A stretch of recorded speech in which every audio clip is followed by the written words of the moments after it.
It's better than last year. I want to dance.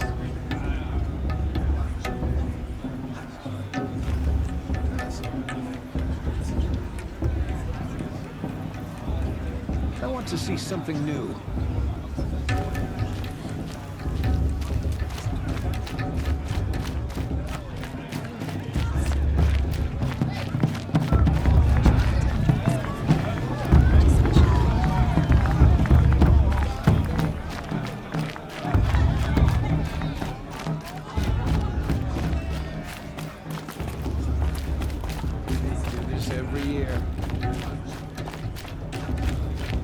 In my mother's day, the proving was a more solemn occasion. We'll start the blessing when all aspirants are in place.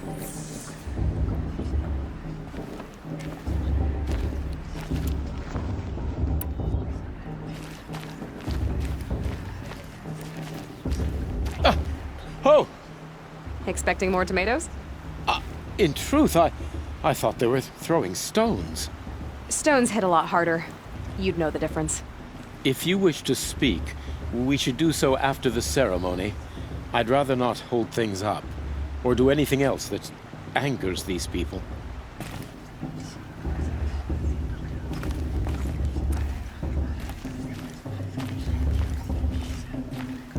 Let's talk after the blessing.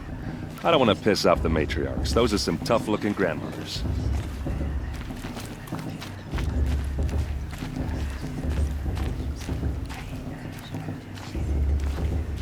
Aloy, take your place right there. The prayer lantern is yours. I made it for you. Blasphemy, sisters.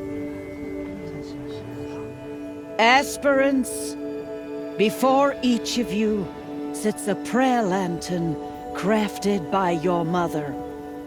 In her honor, light its flame.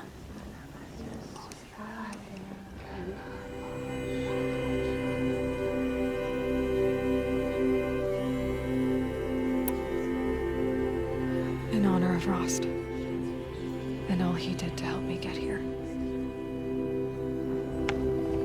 Oh, Mother, hear our prayer! What is the child but a mother's hope that takes flight?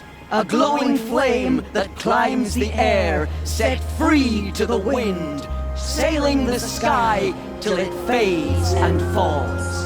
So, from one to another, passes the chain of love.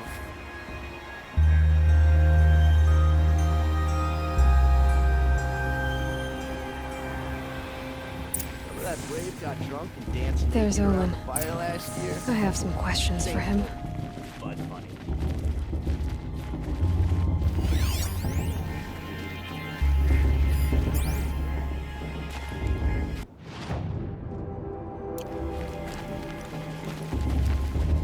It's for the goddess to judge the Karja, not me. The past should be left in the past.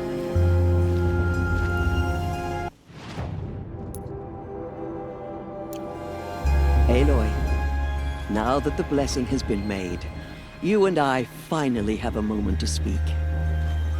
I hope the ceremony wasn't too unpleasant for you, given your circumstances. I can't say it was comfortable, but I could see the beauty of the ritual, even so. It takes a generous heart, Aloy, to commend a ritual that venerates all that you were denied. All I'm saying is that it didn't bother me. I have bigger things to worry about than hearing the Nora mumble about their mothers. I see. I imagine you must have questions for me then. Why was I made an outcast at birth, Tirsa? What crime could I have committed even before I was born? Aloy, this is not a question I can answer. Why not? It's simple enough. And what about my mother? Is she here tonight, watching me? Or is she dead? Is she here? Or nowhere? I am sure your mother is here with us, if only in spirit. That's not really an answer, is it? Just so you know, Tirsa, the reason I'm here is to get answers. Real ones. And when I win the proving, I will demand them. I know, Aloy. I would expect nothing less. Ross told me that matriarchs don't just lead the tribe. What else do you do? We teach, offer counsel, give blessings. When necessary, we judge. Our only concern is the welfare of the tribe. Among our number this year, we count 3 high matriarchs and some 30 lesser matriarchs. What's the difference? Matriarchs are grandmothers with 2 generations of living progeny. But a high matriarch is a great-grandmother with 3 or more generations to her name. Thus do we speak for generations, lending our opinions weight. The high matriarchs most of all. So, the more children you have, the more authority you get? I guess that's one way to decide who leads a tribe. Why would there be any other? Why does Lansra hate me so much? She is a woman of extreme opinions. More than that, I cannot say. It's not my fault that I was born. Or that the matriarchs decided to cast me out. I side with you in this matter. But there are differences of opinion. And any vote of the high matriarchs requires a majority. It surprises me the tribe lets outcasts run in the proving. It's not like the Nora to be so hospitable. It has always been law that any child outcast has this right, as a means to rejoin the tribe. So far as I know, however, you are the first ever to exercise this right. I'm not surprised. I doubt many outcast children survive long enough in the wilds to come of age. I think, rather, it is because child outcasts are so rare. In all my years, I've only known of one other child who was cast out. A boy of 13, who killed his mother. But at the proving 5 years later, he did not appear. No. I'd be surprised if he survived very long on his own. But at least he had a chance. Other tribes would have simply executed him. It may be hard for you to accept, Aloy. But the practice of shunning is, relatively speaking, humane. Oh, is it? Try it out for 18 years, Tirsa, and then let me know what you think. What about Rost? Why was he made an outcast? So, he never told you? He said he swore an oath never to speak of it. Yes. As did I, and the other matriarchs. I'm sorry, Aloy. But Rost's past is another secret I must keep from you. What else is new? I should be going. I'm sorry if I've been too harsh. It's just... I've wanted answers for so long. I know, child. You're not the only one who's waited years for this day. I will be praying for your success. That blessing wasn't bad. Nice and short, anyway. But I know a half-dozen Oseram tinkers who could put on a better fireworks show. Oops. I hope I'm not throwing a wet blanket on your sacred ritual. It was nice. Really. Yeah, well, good luck in that proving thing. Maybe I'll see you in Meridian someday. Who knows?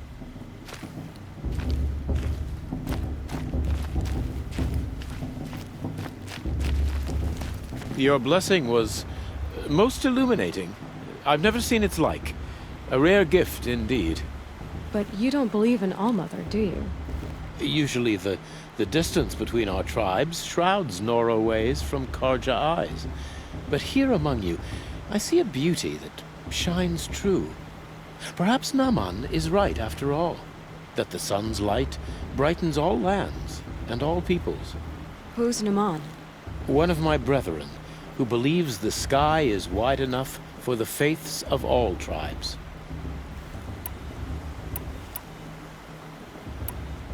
Did you come all this way just to deliver your Sun King's speech? It is my duty, and also my honor, to carry the light of atonement to those we overshadowed and wronged. I swallowed my fear, but it re-emerged. I am glad Erend van Guardsman made this journey. He is my shield. A good man. Who are you, Sun Priest? I am the Reverend Irid. The glory of the Karja is the sun's glory, reflected. We Sun Priests are but glimmers of its great light. You just said a lot, but you didn't tell me anything. My apologies. My duty is to carry out the will of the sun by serving its emissary among us, the Sun King. I comfort those who walk by the light of day, and I travel to those in far reaches whom the light barely touches, bearing warmth. So you live in Meridian? I do. Where better to mark the sun's divine passage than where the sandstone glows in the light of its passing. I was raised in the mesa's great shade, its wild bird markets and metal cellars, spices and colored silks. Sounds impressive. Oh, you should behold it. And you can if you make the journey. At his luminance's order, we have flung its gates open to all. Any Nora who leaves the sacred land becomes an exile. But hey, who knows where I'll end up.